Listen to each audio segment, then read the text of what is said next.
Hello all, welcome back to this course. Today we'll be dealing on module 4, which is time series econometrics. By way of module objectives, at the end of this module, you should be able to explain the difference, the defining characteristics of time series, distinguish and define strict stationarity and weak stationarity. To also explain what unit roots and stochastic trends are. To be able to specify, estimate, and interpret ATF regression. Should also be able to specify ARP, MAQ, and AMA-PQ models, that is parameters and state stability. You should also be able to use ACF, and PASF logic to guide model identification. You should be able to explain co-integration and why it resolves the spurious regression problems for non-statutory variables. You should be able to construct and interpret an error correction model.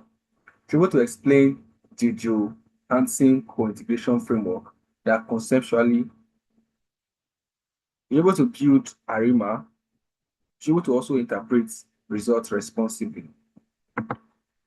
By way of introduction, time series analysis is a core area of econometrics because many of most important economic variables are observed over time, like gross domestic products, inflation, interest rate, and all of that. These series are not isolated observations. They are ordered in time, and their values often depend on their own past values and on past shocks. As a result, econometric models designed for cross-sectional cannot be applied mechanically to time series without risking incorrect inferences. Time series econometrics helps economists do four major tasks. Number one, it provides a language for describing economic dynamics. Number two, it allows to test the hypothesis about persistence and long-run behavior. Number three, it allows us to model short-run adjustment and long-run equilibrium simultaneously. Then lastly, it supports forecasting and policy planning in central banks, Ministry of Finance, private firms, and all.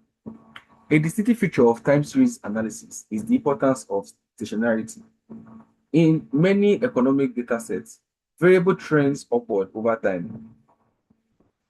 There is GDP or drift due to persistent shock. Regressing one training series on another can produce a high R squared and statistically significant coefficients, even when the variables are unrelated. This is the problem of spurious regression. Time series econometrics, therefore, begins with careful study of whether a series is stationary, and if not, how should it be transformed or modeled. This module introduces the foundational tool used in modern time series as number one, stationarity and unit roots, including augmented Dixie, Fuller tests, autoregressive, and all of that. Let's look at the nature of time series data. Time series data consists of observations indexed sequentially over time. The ordering of data points is essential because economic processes evolve dynamically rather than instantaneously. Unlike cross-sectional models where observations are assumed independent, time series observations often exhibit autocorrelation. That is, current values depend on past values and past shocks. Examples include inflation persistence, interest rate movement, business cycle fluctuations, and asset price volatility.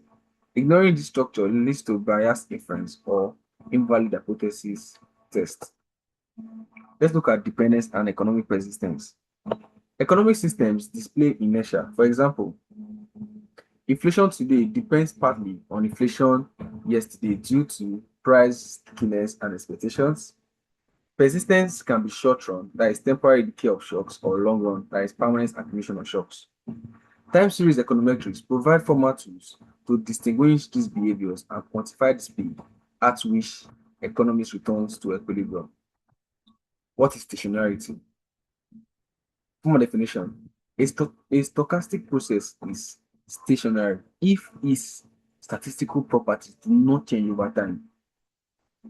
Weak stationarity requires constant mean, constant variance, and time invariant or covariant structure. Stationarity ensures that shocks are temporary and that long-run averages are meaningful. Without stationarity, sample moments may not cover to population moments. Most classical inferences, t-test and f-test, they assume stationarity either directly or indirectly through stable distributions. Let's look at weak stationarity conditions. This is the formula. The mean u must not depend on the time t. The variance must be finite and constant. Autocovariance must depend on the lag k. These conditions hold. The series fluctuate around a stable long-run mean. Violation of these conditions often indicates trending behavior or structural breaks. Let's look at random walk and non-stationarity. A random walk follows this equation where ut is the white noise. This implies shocks accumulate permanently. Variance grows with time, given this formula. Therefore, this process does not revert to a fixed mean and is not stationary. Many financial time series approximate random walk behavior, making forecasting extremely challenging. Let's look at deterministic versus stochastic trends. A deterministic trend takes this form. Removing the trend restores stationarity. A stochastic trend arises when shocks permanently affect the level of series. Differencing is required to eliminate this trend. Confusing the two leads to incorrect model specification and unreliable inferences. Let's look at the order of integration. A variable is 1, 0 if stationarity in levels. If I1, if its first difference is stationarity. Higher orders require further differencing. GDP and price level are often I1, while growth rate and inflation are typically I0. I0 in the sense that it is stationary in levels, while I1 is that the first difference is stationary.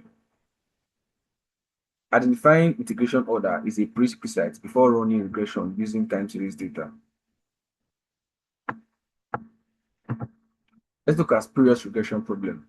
When two unrelated I1 series are regressed in levels, OLS often yields high arrow squared and significant T statistics, even when no true relationship exists. This occurs because shared stochastic trends produce artificial correlation. Proper testing for unit roots and co-integration prevents spurious inferences. Let's look at the Dickey-Fuller test. This is the formula. This is the equation here. This is how you test it. If 0 is less than y significantly, the series is mean reverting and stationary. Critical values are not standard and must be taken from DF tables. Let's look at the augmented Dickey-Fuller test. This is the formula. Yeah. The lag differences control for higher order serial correlations. Choice in constant trend depends on data characteristics. Failure to reject H1 implies insufficient evidence against the unit truth. Let's look at the autoregressive model AR. This is the formula. Here, this is greater than 1. Shocks decay geometrically and process is stationary. If is equals to 1, the model becomes a random walk. Long run means equals. Now let's look at persistence and shock decays. The parameters, this symbol measures persistence. Values close to 1 implies slow decay of shocks. The half-life of a shock can be approximated by ln 0.5 divided by the symbol. Understanding persistence helps central banks assess inflation dynamics. Let's look at higher order, the AROP models. AROP models incorporate multiple lags, capturing richer dynamic patterns. Characteristics roots determine stability and clinical behavior. Complex roots generate oscillatory dynamics resembling business circles. The moving average, the MA models propagate shocks for a finite number of periods. They are always stationary because they depend on finite sums of white noise. Invertibility ensures uniqueness of representation. Let's look at the AMA PQ model. This is the formula. This combines the persistence ARO with shock propagation, which is MA. The last two models looked at. It is widely used for modeling stationarity macroeconomic variables. The model identification is guided by ACF and PCF patterns. Let's look at co-integration concept. Two I1 variables are co-integrated if a linear combination is I0. Co-integration implies the existence of long-run equilibrium relationship. It prevents spurious regression while preserving long-run information. Error correction model. This is the formula. Short-run captures by this. Error correlation terms measures deviation from long-run equilibrium. If this is less than zero, this is less than zero, it ensures convergence back towards equilibrium. Let's look at the ARIMA framework. The ARIMA framework, PDQ, implies AMA modeling to difference data. The D here ensures stationarity. P and Q captures persistence and shock dynamics, like I've said before. The foundation is in the Bose-Jenkins iterative forecasting methodology. Let's look at the multiple step forecast, ARO1. This is the formula. The forecast decays geometrically as horizons increases. Forecast errors variance increases with horizon. Low run forecast converges to unconditional mean. Let's look at the forecast evaluation. MAE and ROMSE measure forecast accuracy. A comparison with naive benchmark is also essential. Out of sample testing prevents overfitting. By way of conclusion, time series econometrics provides the framework for modeling economic dynamics, testing persistency, analyzing long-term equilibria, and producing forecasts. Stationarity is the starting point. It determines whether shocks are temporary or whether standard difference is valid. Unit root testing, especially the ADF test, help distinguish stochastic trend from mean reverting behavior. For stationarity purposes, ARO, MARO, AMA models describe dependency patterns through persistence, which is ARO, and shock propagation, which is moving average, MA. Stability and invertibility conditions ensure meaningful, unique representation.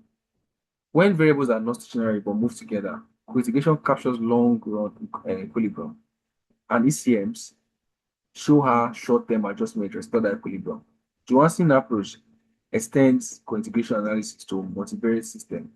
Finally, ARIMA model operationalizes ideas for forecasting, combining differences with AMA dynamics. Forecasts must be evaluated out of sample and interpreted cautiously, especially in the presence of structural breaks and regime shifts.